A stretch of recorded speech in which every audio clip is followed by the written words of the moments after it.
Hello friends, welcome to the KVR country TV. Friends, కొన్ని general knowledge తెలుసుకుందాం. మొదట చక్కెర పరిశ్రమ ఎక్కడ స్థాపించారో తెలుసా? బీహార్లో. బ్రెడ్ ఆఫ్ ది ఇండస్ట్రీ అని దేనికి పేరు అనుకో? బొగ్గుకి.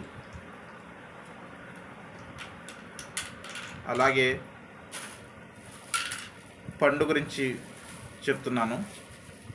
సీతాఫలం తింటే ఏమేమి ఉపయోగాలు ఉంటాయంటే, సీతాఫలం తినడం వల్ల గాయాలు త్వరగా మానుతాయి, డయాబెటీస్ వచ్చే అవకాశాలు తగ్గుతాయి, మొటిమలు రాకుండా ఉంటాయి, శరీరంలో వ్యాధికారక క్రిములు బయటికి పోతాయి, చర్మ వ్యాధులు రాకుండా రక్షిస్తుంది, కంటి చూపు మెరుగుపడుతుంది, మలబద్ధకాన్ని నివారిస్తుంది.